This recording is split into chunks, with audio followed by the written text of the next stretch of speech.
ഹരേ കൃഷ്ണ. ശ്രീലകത്ത് പൊന്നുണ്ണി കാളിയൻ്റെ മുകളിൽ നൃത്തം ചെയ്യുന്ന രൂപത്തിലാണ് ഇന്ന്. കാലുകളിൽ പൊൻ തളകൾ കാണാൻ പറ്റുന്നുണ്ട്. കുംഭയോട് ചേർന്ന് നല്ല സ്വർണത്തിൻ്റെ അരഞ്ഞാണം നമുക്ക് കാണാൻ പറ്റുന്നുണ്ട്. പട്ടുകോണകം ഞൊറിഞ്ഞുടുത്തിട്ടുണ്ട്. 2 വലിയ മാലകൾ ധരിച്ചിട്ടുണ്ട്. ഉണ്ടമാല ഇട്ടിട്ടുണ്ട്. പൊന്നിൻ കിരീടം വെച്ചിട്ടുണ്ട്. തിരുമുടിമാലയും ചാർത്തിയിട്ടുണ്ട്.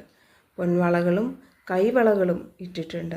പൊന്നിൻ്റെ ഓടക്കുഴലും കയ്യിൽ പിടിച്ച് മറുകൈയിൽ കാളിയൻ്റെ വാലും പിടിച്ച് ആനന്ദ നൃത്തമാടുകയാണ് പൊന്നുണ്ണി.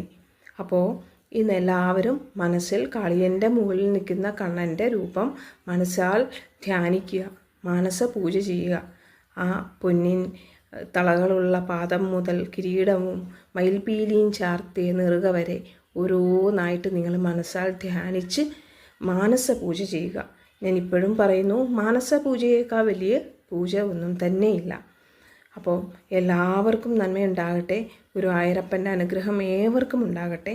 ഞാൻ അടുത്ത ദിവസം ഗുരുവായൂർ പോവുകയാണ്. നിങ്ങൾക്ക് ആർക്കെങ്കിലും ഭഗവാനെ എന്തെങ്കിലും വഴിപാടുകൾ നേരാനുണ്ടെങ്കിൽ അല്ല നടത്താനുണ്ടെങ്കിൽ നിങ്ങൾക്ക് എന്നോട് പറയാം, ഞാൻ ചെയ്തു തരാം.